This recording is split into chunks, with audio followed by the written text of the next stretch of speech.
The Daily Dribble.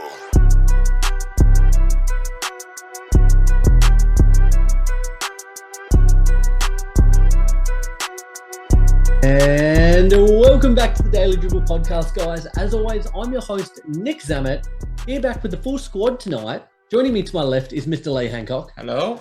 And Mr. Roy Hancock to my right. How we going? Gentlemen, we're here. The band, as I said, is back together once again, this week tackling our Western Conference end-of-season grades. You and myself, Roy, we tackled the Eastern Conference last week. Enjoyed that. I enjoyed that too. It was fun. I enjoyed that too. But our third compadre joins us tonight. Lee, you pumped up to be back? I am. What are we doing, West? We are doing the Western. Thank God. My goodness. Good. I was about to say there's been a big breakdown of communication if we've not got this right. But we have, thankfully. So big episode in store. Before we get into it, though, guys, a big shout out to both Stadium Scene and The Cover, week in and week out, continually doing tremendous work for us, as well as a whole host of other content creators in and around Australia, New Zealand, the US, and Canada. So very appreciative of all their continued hard work and support of us and our work that we do here at the Daily Dribble. Definitely. Lads, this is going to be the last episode before we embark on a bit of a couple of week break, just to reset and recharge the batteries. You know, the season has come and gone. I've got a bit of a cruise coming up, so I'm certainly looking forward to getting away for a couple of weeks. But just for all you guys out there, as I said, couple of week break. We will be back though. The socials will still be running rampant, so continue to stay up to date with Instagram, Facebook, YouTube, Twitter, TikTok to get the latest news from the NBA and the NBL as soon as it breaks. Without further ado, though, we've got 15 Western Conference teams to get through, so let's do it. We'll start with the Dallas Mavericks. No odds and ends. No odds and ends, mate. We're straight into it. All right. The Mavs finished 11th with a record of 38 and 44. Bro, what did you make of their season? I'm going to start off with a bang here. I have given them my lowest grading of any team so far. Of any team? Of any team so far. East and West? East and West. Oh, my goodness. This East is and huge. West. Okay. I have given them an F. Oh, an F. For effing terrible year. What a shocking year it's been for the Dallas Mavericks. I mean, we think about the expectations, regardless of whether they had Jalen Brunson coming into this year to help them or not. Yep. You still would have had them as one of the legitimate contenders in the West, I would have thought. And they have just failed in every single aspect throughout the course of the season. You've got a once-in-a-generation type of player in Luka Doncic, and you just struggle to put the players around him who can help him reach that anywhere near success. And they've just fell way short this season. And I just don't know where to be from here for the Dallas Mavericks. They acquired Kyrie Irving throughout the season. Didn't really, as great of a player as Kyrie Irving is, it didn't really move the needle. They kind of went off a cliff in that, the second and third of the season, more so the second half of the season. They started really well. They were looking at home court advantage, and they just went completely off a cliff. And, even when Kyrie came in, you thought maybe that would be a bit of a catalyst for them getting their season back on track, but it went the opposite way. And, as I said, they finished 11th. They didn't even make the play-in, let alone the playoffs. At one point we were very strongly talking about home court. So a big disappointment there. F-row. An F. And wow. I think to be honest with you, I think that's completely warranted given where we thought they'd be coming into the season, and then to not even make the play-in. That's the big bit. It may have been a slightly more generous grade if they had have made, the play-in tournament at the very least, but to not even make it, that's embarrassing. I gave them a pretty poor grade as well. I gave them a D-. I thought Luka was super, super solid once again when he was on the court. He played 66 games, averaging 32.5 points, 8.5 rebounds, 8 assists. Yet there's only so much one man can do. He just didn't have the running mates this year, even when Kyrie came in. I agree wholeheartedly with you, Ro. A very disappointing campaign, to say the least. Yep. D- I gave him as well. This day and age, no matter how good of a player you are, and I'm talking about Luka Doncic here, you've got to have some, value and some worth around you to break the postseason, which they didn't. I knew it was a glaringly obvious bad sign at the start of the season when they opted JaVale McGee as their starting center. A little bit concerning. Some of these teams, they give some of this information and you think, oh, surely they have something cooking behind the works. There's nothing cooking behind JaVale McGee. You know? No, I don't even know. Is he still even in the league? I don't know. But he'd be hanging around. He's somewhere. Sure. He's one of those guys who just vibes, somehow stays within the league, despite probably not warranting a spot. Like DeAndre Jordan, for example. Well, exactly. He's a great point and example there. But they've made some good postseason moves, haven't they? What have they done, Lee? They've re-signed Kyrie. I think they only re-signed Kyrie because no one else would take him on by the sounds of it. Well, so the one I was thinking was Tease Thibault, but his player option got picked up anyway. Got Grant Williams. Yeah, he got Grant Williams there. I think it was 4 years, 52 million, if memory serves correctly. So, they are trying to do things, and they certainly have to, given the way this season went down. So, big things coming in Dallas. Yes. Let's move ahead to the newly crowned NBA champions, the Denver Nuggets. Lee. They finished first with an overall record of 53-29, and went on to win the NBA championship. How did you grade their season?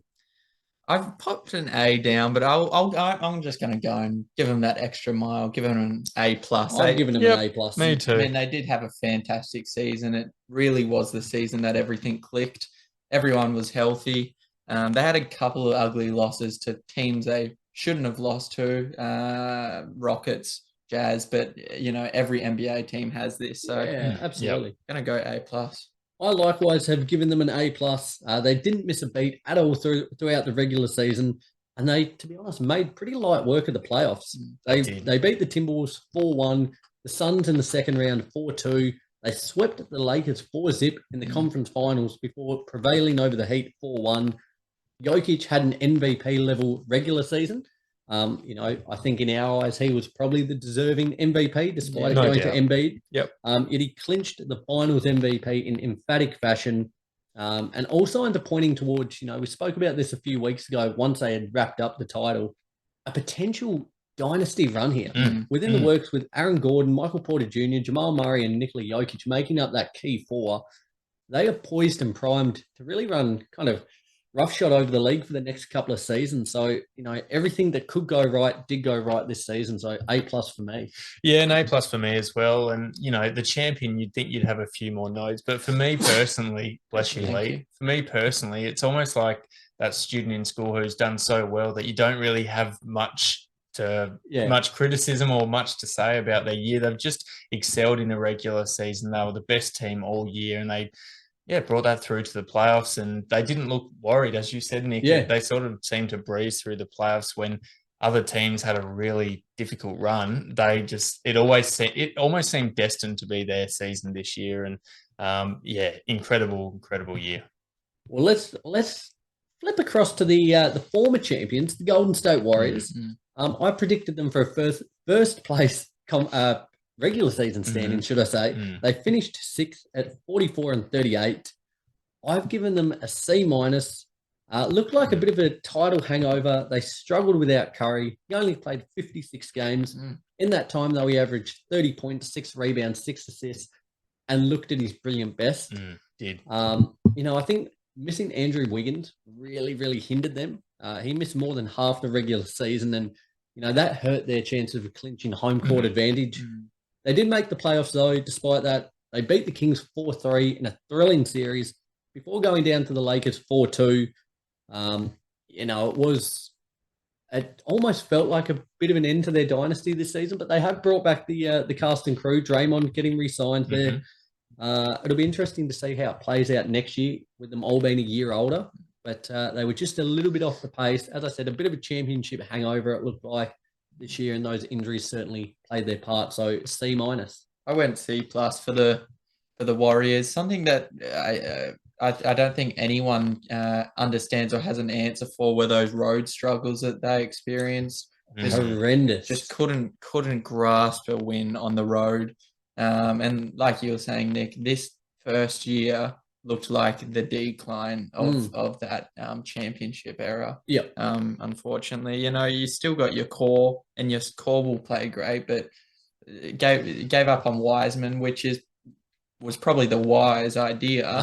Turn it down. Lee is not one for play on words, but he's done it. He's got it in the kit bag. I like it. For a team built around win now, Wiseman wasn't their option. Agree. I'd just love to see more minutes out of players like Kuminga and Moody, see them get their shine, and even if it's not on Golden State, Do you think that's where they've towed the line this offseason? Because we spoke about last year, it felt like they were really kind of in that middling point of, do we go for it? Do we still compete? Do we nurture the youngsters? They've brought in Chris Paul this season. He's, 37, 38? 38, I reckon.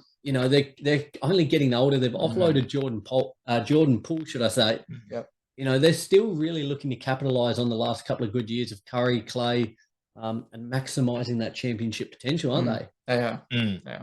Ro, for yourself, how did you rate the Warriors season? Yeah, I'll split the middle with the gradings. I gave them a C. Coming off a championship season, you almost your expectations are already through the roof. But as we were mentioning earlier, you have someone come out of your roster who's as important as Andrew Wiggins, and we probably didn't anticipate when Andrew Wiggins came over to Golden State for him to be as important as he ultimately turned out to be for Golden State. But that out for the majority of the season was quite impactful, and it sort of resulted in me sort of excusing them falling out of the playoffs as early as they did. And you can't help injuries, can you? You can't. You really can't. So I'll give them a C.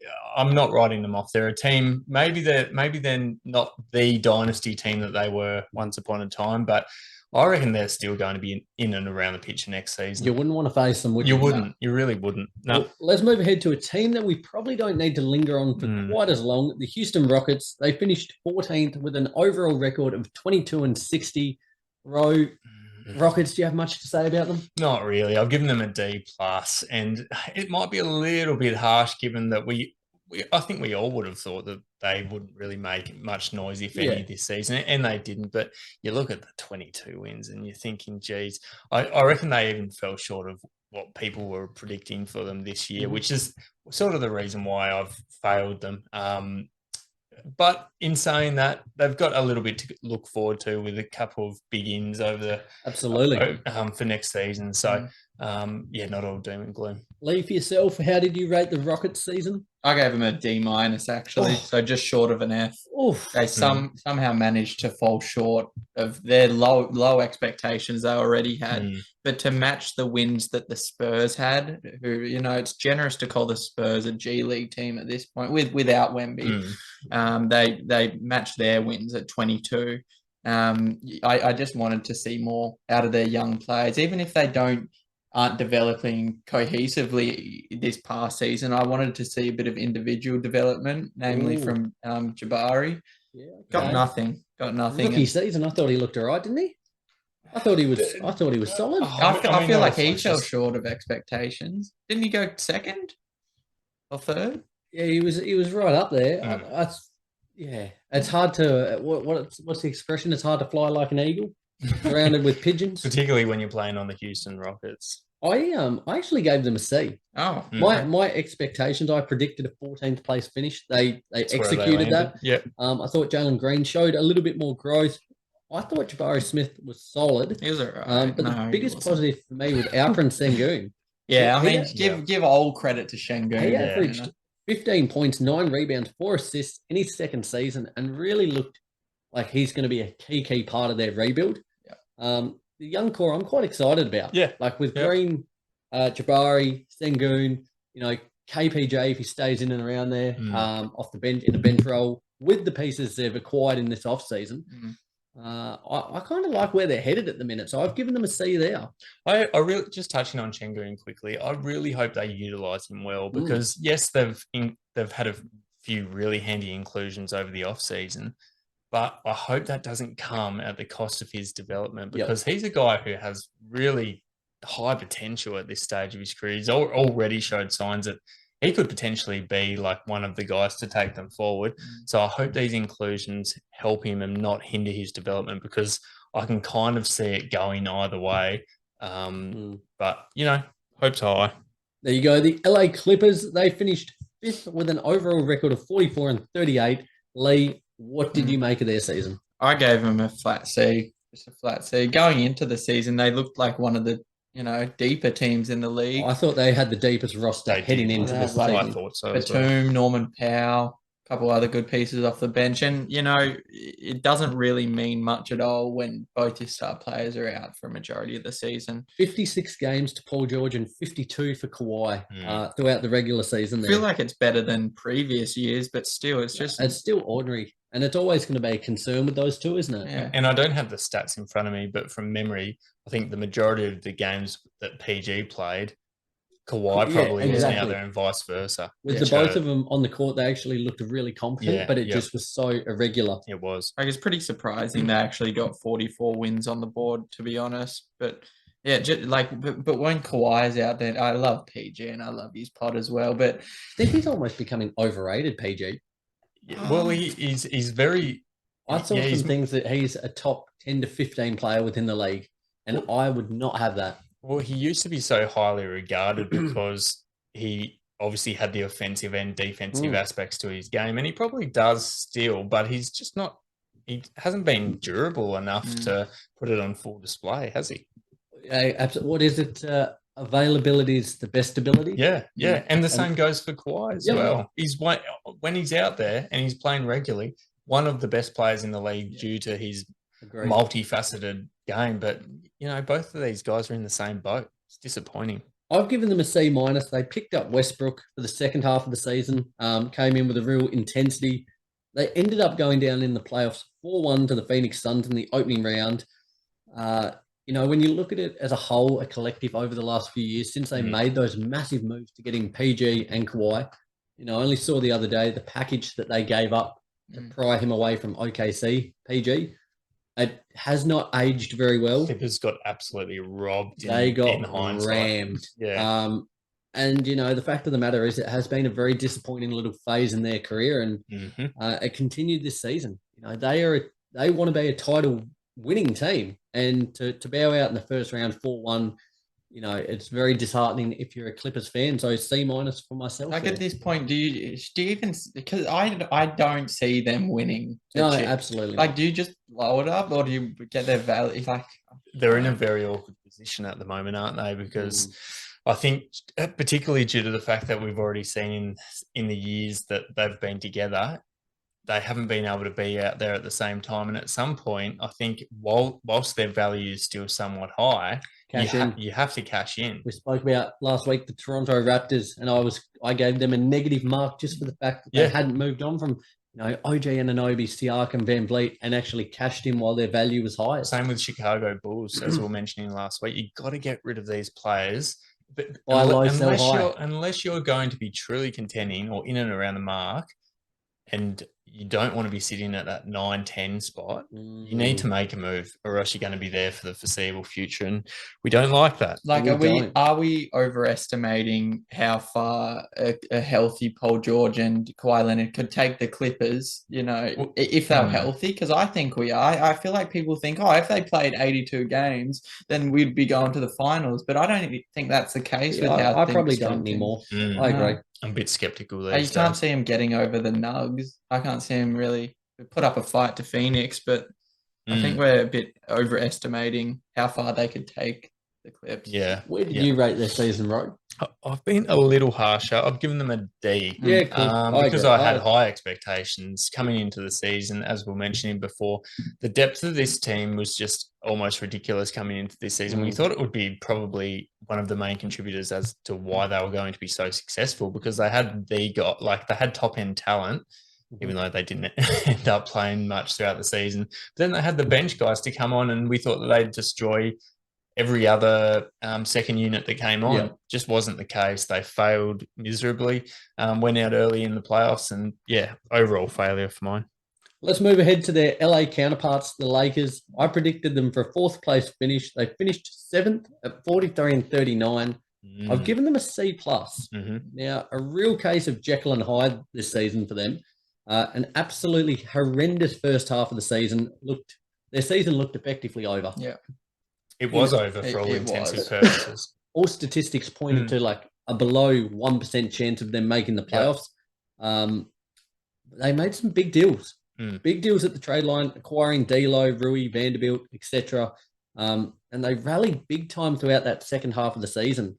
Were able to make the play-in tournament where they took care of the Timberwolves, thus securing a first-round matchup with the Grizzlies. They overcame them 4-2 before beating the Warriors in the second round 4-2. They fell to the Nuggets 4-zip in an absolute sweep there. But for me, I think LeBron's still being tasked with doing too much. Yes. Yeah. The simple fact of the matter is AD needs to be a lot more dependable next season. He needs to not be made of glass. He needs to consistently perform. And you've just, this 38-year-old body, for as great as he still is, he's still one of the best players within the league. He cannot be burdened with doing that much across a full season. He's going to, though. He's still capable of it. I think the only limitation for AD right now is the injuries. I think he can be consistent and he can be efficient when he's out there. He can take the whole load off LeBron, but he just needs to not be glass, man. Where did you rate their season, Lee? I gave him same as Clippers C as well. Yep. Yeah, like you said, it was a shit show just until Rob made those big changes. And the Lakers always don't have a consistent timeline of players. It's so all over the place from Tristan Thompson to Max Christie's. Very spread out. You feel like half the NBA roster has played for the Lakers over the past few years. It's been high turnover. Very high turnover.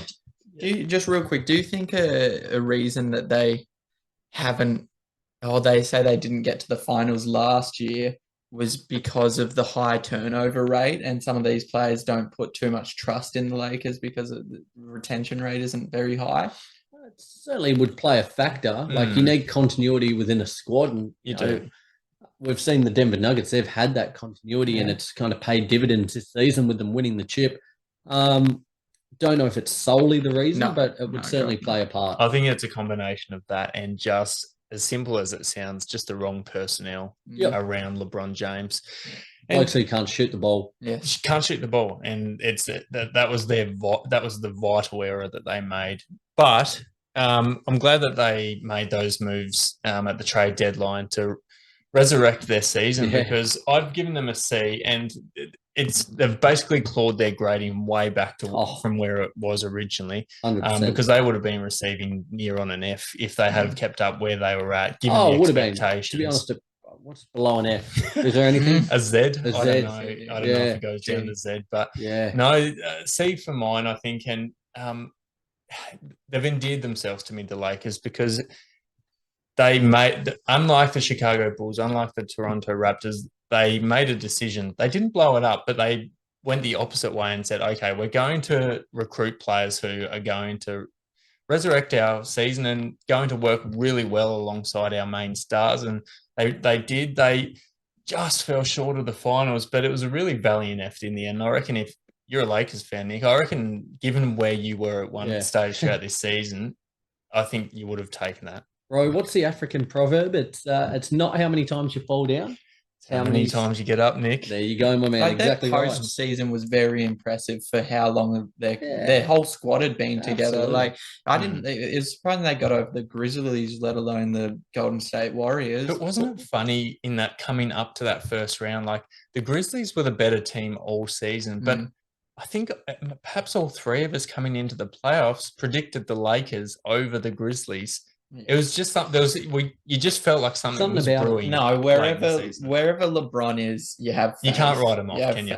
No. Well, let's speak about those Grizzlies. They finished second with an overall record of 51-31. Lee, what did you grade their season? I gave them a B, namely because, and I'm not talking about any of the drama outside of the NBA, just showing how capable they can be without Ja Morant, and they showed it the previous season as well. JJJ. Winning defensive player of the year. I'd say it'd be dumb to say it's not his best. It's his best. Oh, absolutely. I gave him a B. I've given them a C. I thought Desmond Bane was huge, and likewise, I liked what I saw when Ja wasn't playing. It's a great indicator of where a team's headed if they can play really well without their star. It's a great indicator as to where they'll be for the first 25 games throughout next season. Right. Missing Steven Adams, I thought, hurt them for the season. Just a little bit of a little bit of on-court leadership. Glad to see Dylan Brooks gone. He was more trouble than he was worth. And I think he's effectively probably one of the key reasons they lost against the Lakers 4-2 in the first round. They were the number 2 seed. He opened his fat trap, awokened the beast that is LeBron James, and got put to the sword. A C. Could have argued a C minus. Number 2 seed going down in the first round pretty comprehensively isn't a good look. But I've given them a C. Yep, I've actually given them a B minus. I thought they had a really impressive regular season, given key personnel were out for extended periods of time. So they've earned my respect for that. But then, when you do go out as early as they did in the playoffs, you lose some points, and it's going to be really interesting those first 20-odd games. What is it, 25 games without Ja Morant next season? Can they stay in the picture? Like, can they be competitive for those first 25 games? Just quickly, where do you think they will be after those first 25 games next season? They've shown 10 and 15. 10 and 15. So where roughly would that place them? Would that be around the 9 mark or 10 maybe? Yeah, 10 mark. Okay, 9-10. Yeah, I'm putting them 3 to 6 or 3 to 5 actually, because of the capability that they've been able to play without Ja Morant. I just think the rest of the league's too good. Yeah, but over the last 2 seasons, they've proven very capable. Not to add that they've acquired Marcus Smart.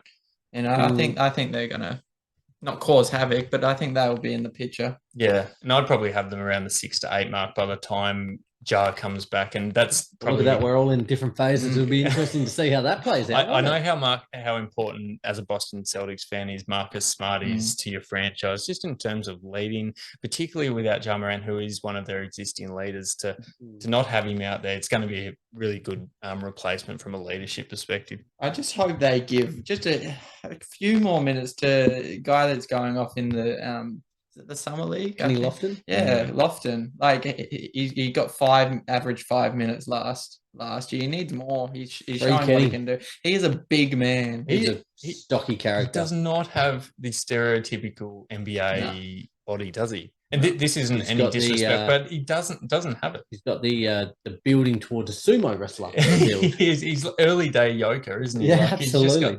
But maybe that's the recipe for success in this day and age of basketball. So can't fault him there. Going ahead to the Minnesota Timberwolves, they finished 8th with an overall record of 42-40. Ro, what did you think of the season, and what grading did you have for the Timberwolves? I said before the pod that Philly were my most disliked team, but that out. This is my most disliked team, Minnesota, and I gave them a C minus.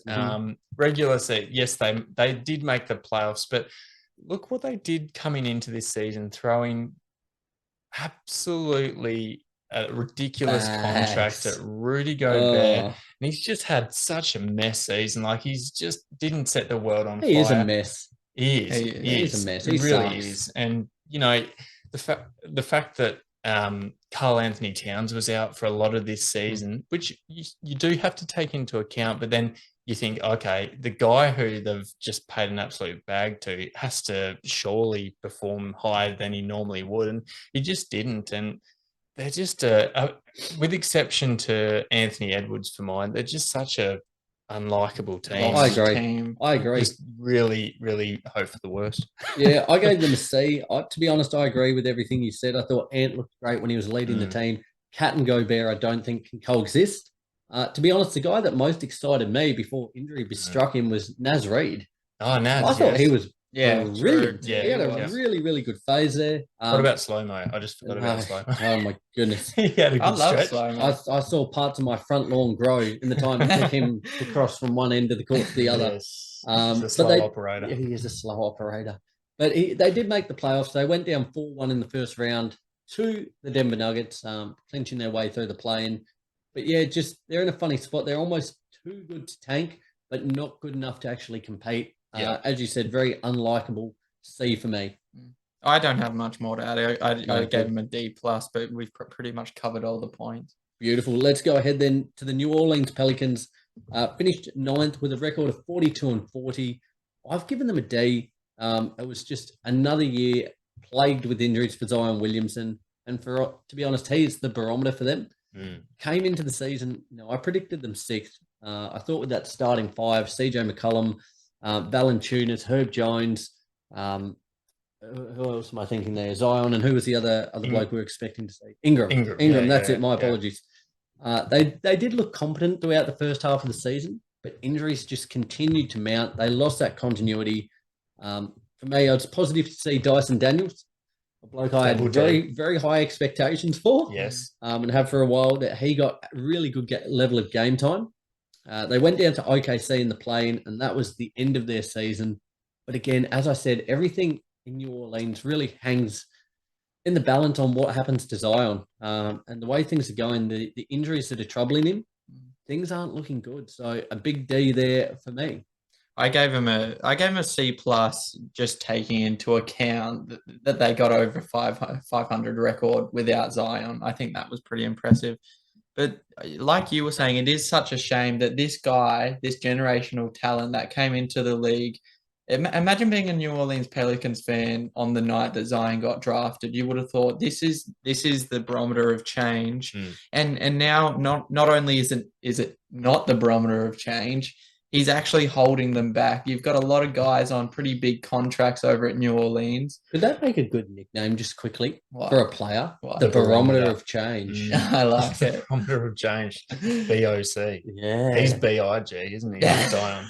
Far out. He's a big boy. But he is just holding them back. Like, how many more seasons of this, whatever injury it is, do you have to wait until you blow it up? Or you trade him at low value and you blow up your team? I don't know how many more. I'd say one. And you were mentioning, Lee, like Pelicans fans on draft night thinking, geez, we've got some success on the way. But I also think, when you think about it, look at him coming into the league. He was a big boy, probably bigger than most NBA players would be coming in. It's fair to say. I want to keep a count how many times we talk about the Pelicans and you use the word big.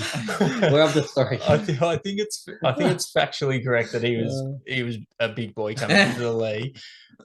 But there also would have been the concern, I think, that he was going to experience these kind of injuries, because guys who are ultra tall and lanky, like Chet Holmgren, guys who are way heavier than the normal NBA player, always have this additional risk that they're going to be out for extended periods. So I think there's Pelicans fans who almost would be thinking, geez, we've had a rough run with him, but it's almost also probably to be expected to some extent. Maybe was that on his scouting report much? He didn't really struggle with injuries too much throughout his college career. I think the worst of it was him blowing out his Nike shoes. That was right. But apart from injuries, I think he was pretty unscathed. But when you think about it, college v NBA, just in terms of schedule intensity, just a different beast, isn't it? So it was always sort of expected to happen. So what did you grade them? Sorry, bro. Sorry, I had a C for the New Orleans Pelicans, and just basically because yes, they didn't have a great regular season, but there were contributing factors as to why that happened. Very good. Personnel out. Let's push ahead to OKC. Lee, they finished 10th with a record of 40-42. What did you grade their season for us? Big B plus. I gave them. Actually, no, I'm going to change that to an A minus, just because they absolutely exceeded expectations. Standout year for Shea. Josh Giddey added a shooting element to his game, which was a big concern. Last year we thought this guy, it's all right, but he may just be a facilitator. He may be a playmaker, and he's showing that he's not going to be just that. Jalen Williams, the obviously better and no diss on the other Jalen Williams, but not at all. The Jalen Williams showed out. This was his second year in the league, was it? First year. Was it second year? Sorry. Yeah, it might be sophomore year. Sure. So we all hear about third year as the breakout year. So I'm excited to see what comes from him this coming season. A minus, yes. I gave them a B plus. I thought they did a phenomenal job despite being without their number 2 overall pick. Chet Holmgren, Giddey, as you said, Lee, super solid, continuing to add to his game. Whereas SGA took his game from star to superstar. MVP caliber almost. Averaging 31.5 points, 5 rebounds, 5.5 assists, as well as being one of the most clutch players within the league. They ended up making the play-in where they were knocked out the Pelicans before falling to the T-Wolves in that ultimate matchup for the 8th seed. But what a season. They were just super, super plucky, super fun to root for. And if you're an OKC fan, the sky's the limit over the next decade. The players you have already, the draft assets you still have to come, it is going to be a hell of a ride there in OKC. So I thought this year was tremendous, to say the least. B+. Yep, good. And I've given them an A-. I've getting them into that A territory, and I think out of any team in the league, arguably, they're probably in one of the best positions, both from an aspect of having the existing talent, as you said, Nick, but also having plenty to look forward to in terms of high draft picks to come. Yeah, I love the Oklahoma City Thunder, and it's just handy from an Australian perspective that one of the main guys on that roster is homegrown. So well, they've now also got Jack White and Patty Mills as well, completing a bit of an Aussie contingent there. They almost have to be if you're an Australian, they almost have to be your token team now, don't they? Absolutely. Just given that. I mean, the faith that OKC and the perspective they went into that draft to draft Giddy at 6, he was meant to go like 13, but I mean, he was meant to go top 3 in my eyes. Yeah, I know, but he was too, wasn't he? All scouting reports were like 10 to 13. So there's a lot of knocks on him. Pick a needle through the haystack. That is the main thing, though, isn't it? Like the fact that there were knocks on him. Basically, we saw those scouting reports; they've almost become famous now. Absolutely. The fact that people were saying the basic attributes that you need to play basketball, he didn't. Athleticism, shooting, whatever else, and he's just surpassed all of them. It just proved them just wrong. A triple-double machine. Nothing but good things coming for him. Yep. Phenomenal talent. I agree. Ro, the Phoenix Suns, they finished 4th with a record of 45-37. What did you make of their season? Yeah, tricky one. I've given them a B-. There were two aspects to this. Like, I think at many stages throughout the course of the regular season, we were saying that their window had shut.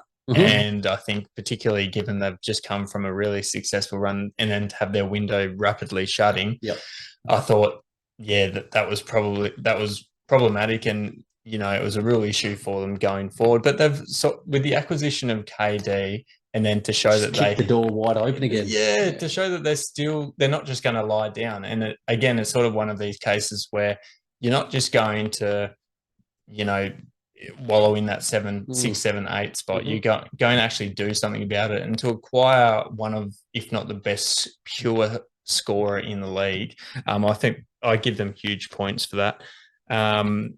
So looking forward to next season for Phoenix. I gave them a C+. As you said, you kind of take this season with a grain of salt. It's a funny one. Undoubtedly, the expectation when they got KD would have been to win a title. So disappointing probably for them not to cross that hump. I thought Booker was tremendous, and really, even when KD was there, was still kind of highlighted as the number one guy. Almost better. Yeah, absolutely. DeAndre Ayton and Chris Paul struggled with injuries and consistency. I thought they, for the most part, did not too bad a job of integrating KD. Probably didn't have quite enough time, and he missed a bit of time as well once he joined. They were good enough to beat the Clippers 4-1 in the opening round. They succumbed to the Nuggets 4-2 in the second round. All signs, especially with the acquisition of Bradley Beal this offseason, their window is well and truly wide open. This year wasn't it, but I've given them a C+. Crazy that they got Bradley Beal. Why? Because I don't think it was that good of a move. Jury's out, isn't it, for that one? Phoenix Suns, I gave them a B. We say it looked like the door was closing. The door was practically closed before KD came in. I don't know if you remember, before he came in, they couldn't string a win together to save their life, and it was almost all sirens were on until the guardian angel Matt Ishbia came out of the game and rose up and somehow acquired KD, because it would have been such a hard predicament. Chris Paul's on the way out because he's aging. You can probably trade Ayton. But then, what do you do with this, arguably the best shooting guard in the league in Devin Booker? What do you do once the window's closed and that's what you've got? But saving grace, came in, picked up KD. And what you can do with pretty full pockets, isn't it? Yeah. The world's your oyster. Without Matt Ishbia, I'd probably give the Suns a C, but he's marked them up to a B. But like you said, there's not too much more to add. Booker had a great season all round. I just want to see some effort from Ayton next season, or some kind of indication that he to wants fall to down be the pecking order. He does, doesn't he? He's in a real funny position. And like, God, if he was jealous last season with Booker and KD getting most of the ball, imagine next season with Beal. Jealous by Labyrinth, top of his playlist, do you reckon, before game day? Probably. Wouldn't surprise me. Let's move ahead to a team. We've got 4 to go, lads. A team that probably doesn't need to touch on too long because it was a train wreck of a year. Lee, the Portland Trail Blazers finished 13th with an overall record of 33 and 49. What do you have to say about them and their grading? Yeah, D-. I could say a lot about the Trailblazers last season, and it would apply to the last 5 seasons. You know, it was I felt like I was in Groundhog Day. I like the addition of Shaedon Sharpe through the draft, and I feel like he has room to grow. But overall, there's nothing new happened. You know. Yeah, I agree. Like Dame, he was his incredible self when he played, similar to Steph Curry, but he missed time. Likewise, Nurkic lost time. They struggled just to find a balance. The only positive for me, like I've given them a D- as well, was Anthony Simons. His game elevated big time, and he's going to be a key part of their nucleus moving forward. No, in that last third of the season, they were essentially playing a G League team. You know, you're seeing names come onto the court, and you were like, "My goodness, I'm an avid basketball fan." Like I tend to think I know quite a bit about what's going on and the players within the league. I could not tell you who they are. They were almost like 2K generated players, weren't they? It was absolutely. So a D- there.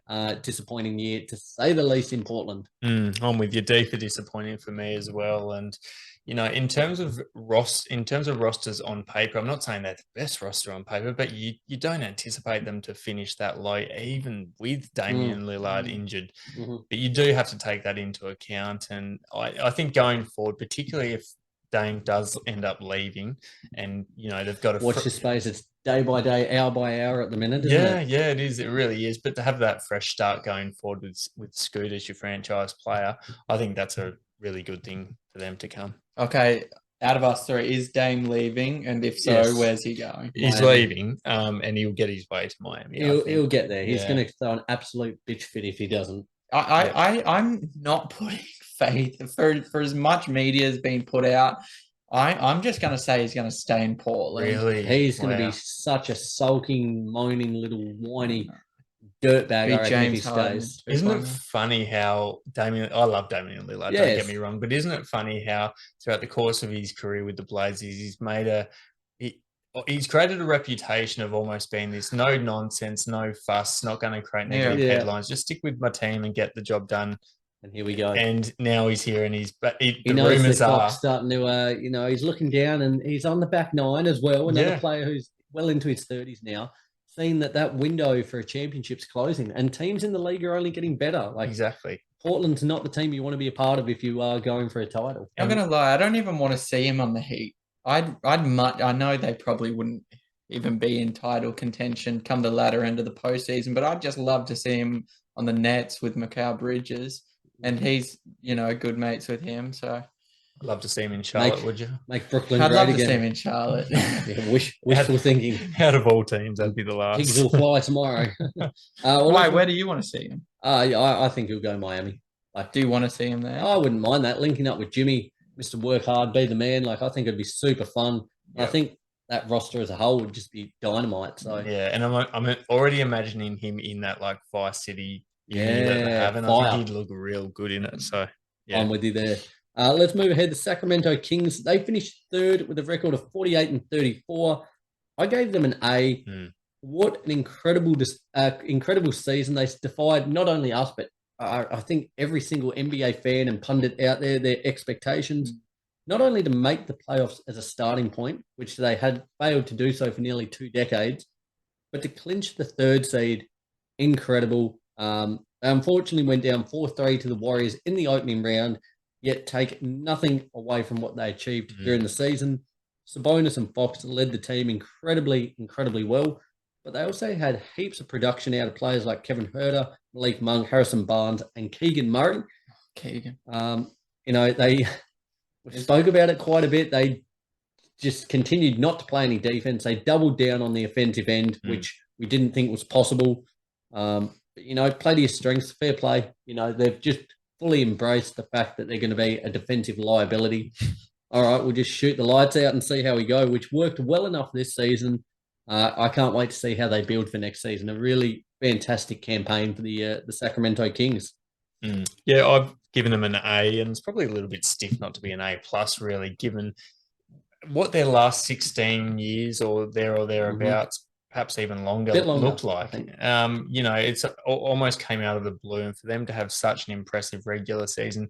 And I think we said coming into the playoffs, to be honest, like even if they went out early in the playoffs, it's still a massive pass mark for the Sacramento Kings, just given the expectations and given they've almost turned a losing culture into one which Sacramento Kings can look forward to going forward. And the light the beam, I almost want to give them an A+ for that. What a great initiative. How fun's that? Exactly. They light the beam, but they also didn't they have like the defensive player like necklace thing that they gave out to whoever was the best. It's just like these little added initiatives that get people excited and get their players excited as well. 100% leave for yourself, the Kings. Go an A as well. Yep. Yeah, that even that postseason, even though they went down in the first round, they went down. They were right there. They went down in 7 to the reigning champs. You know, it's not who you want to go up against, but it shows how I think good they are going to be going forward.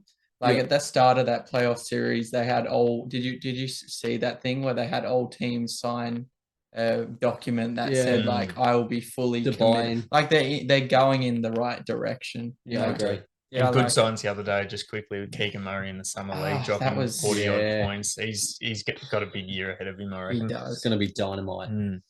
Speaking about a team who's probably going to be dynamite next season, they weren't so much last season. The Spurs they finished 15th with a record of 22-60, the same as the aforementioned Houston Rockets. What did you think of them? Pretty much what we expected. What we expected, maybe a little bit. Like the expectations were low, but they probably, 22 wins? 22-60. Probably didn't meet their over-under in terms of wins, did they, coming into the season? But I think they probably did well to get 20 wins. The way their squad was, that's almost overs for me. I mean, which speaks to how bad they are. Yeah. I might change mine on the fly then, because originally I had C-, but thinking about it, probably was all right for them to get to that 22 win. So it's much of what we expected. We saw highlights at certain stages out of Keldon Johnson, for example, who he didn't, like, we thought he could potentially be like a most improved player type candidate, but he did show signs at certain stages. So I liked what I saw of him, and next year's the main year going forward for Spurs. He was one of my hidden gems going into the season. I'd put quite a lot of stock into Keldon Johnson. He was serviceable, probably didn't reach the lofty expectations that I had placed on his shoulders. Despite that, though, I thought number 9 pick in last year's draft, Jeremy Sohan, was more than serviceable. He delivered some really high-level performances, and I think alongside Wemby will form a big part of their core moving forward. Don't really have much to say about them. As I said, probably did well to get 20 wins. The expectations were low. Predicted them for a 15th place finish, and that's what they executed on. So, nothing too much to write home about there. No, and I'd have more to say on them if I watched the Spurs last season, which I don't even know if I watched a game of the Spurs, and if I did, probably would have been versus a different team. I'm just trying to look up Keldon Johnson's shooting percent. It's not as bad as I thought. 45% from the field, but I mean, I that was my glaringly obvious standing out point that he should have taken more of a leap, and I was disappointed that he didn't. I gave him a C-. Well, let's go ahead to our final team, the Utah Jazz. They finished 12th with a record of 37-45. I gave them a B-. I thought they started the season like a house on fire. It was one of the feel-good stories of the year. I predicted them for a 13th place finish. I thought they were going to be a tough watch. Lauri Markkanen, that was another player. I'll pat myself on the back there. We saw what he did with the Finnish national team going into the season, and it was just incredible. Incredible. He carried that straight into the regular season, played at an all-star level, averaging 25.5 points, 8.5 rebounds, 2 assists. Likewise, I thought the addition, they lost Rudy Gobert, lost Donovan Mitchell, got a huge chest of assets, but I thought getting Walker Kessler. Yeah. I thought he was tremendous filling that role that Rudy Gobert left. Played a better year than Rudy Gobert. Absolutely. Absolutely. They started to shut things down, in that second half of the season. By the time the All-Star break rolled around, things were well and truly in shutdown mode. Again, take nothing away from what they achieved. It's kind of like we spoke about the Indiana Pacers last week, right? Yep. We saw enough from them that you would be positive about their future and what they've got on the horizon. As I said, especially with all the draft assets they've accumulated, the players they've got there as well at the moment, Kessler, Markkanen, even Taylor Horton-Tucker getting some game time this season looked good. Sexton, enough to like about them. So I thought they had a good season with a B-. Yeah, I've given them a B. As you were mentioning, they came out of the blocks, didn't they? Like they were almost like they tricked us a little bit. Yeah. Like I think they were.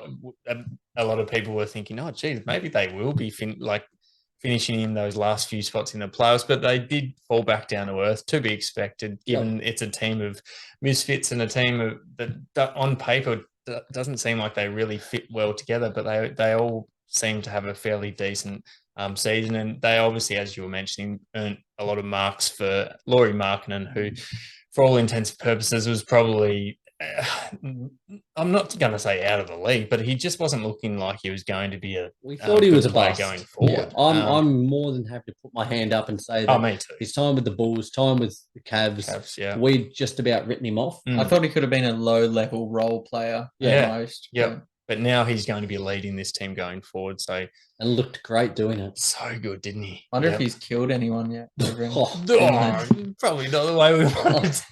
I mean, he's over there. He's posting him in the bloody tall grass. What do you reckon, Joe? He's someone who would just straight with the heavy weaponry, or do you think he'd kind of creep up and just slit throats? There's no creeping up when you're near on 7 foot. That's what I think as well. I think it's just all guns blazing. Did we like the keeping Jordan Clarkson move? What is it, 3 years? Yeah, I didn't mind it. I liked it. They need shooting on that squad, and he seems to enjoy it there. He seems to be playing good ball. I've got no issues with it. I don't mind it, but it was an interesting one because they almost seemed to clean up shop, didn't they? So it's like they've held on to some existing assets, but he's probably one of the guys who you can afford to hang on to and will be handy going forward. Yeah. What did you give them, Lee? I gave him an A-. A-? Actually, yeah, because if we're basing this off how they actually went, it would just be Nuggets at the top and Spurs at the bottom, which it was, but it would be in chronological order. I'd also base it off my expectations going into the start of the season. And going in, I said... I'm glad I communicated that well in the group chat. That's good. I said, they have a lot of okay pieces, Colin Sexton, Lauri Markkanen, but this is just a jumble of nothing, and they proved me wrong. There you go, fellas. We have rattled through all 15 teams within the Western Conference over the course of the last fortnight.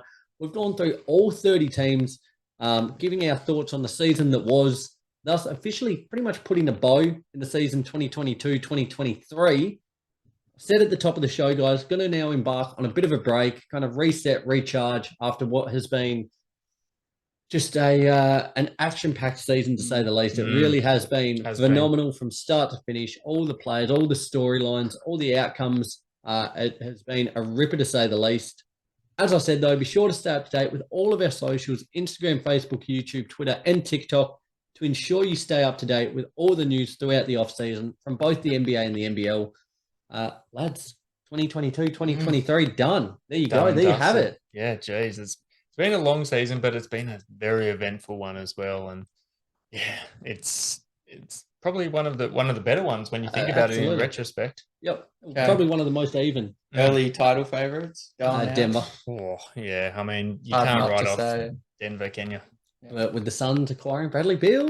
No, I don't think so. I think Denver are too good. Lee? Yeah, I'm the Nuggets too. There you go. Early predictions. Well, we're certainly looking forward to getting back into that. Couple of weeks' time, we'll start turning all focus into next season. Till then, guys, enjoy the next couple of weeks. We will certainly do so. and can't wait to come back refreshed and recharged very soon. From Lee, Roy, and myself, guys, take care.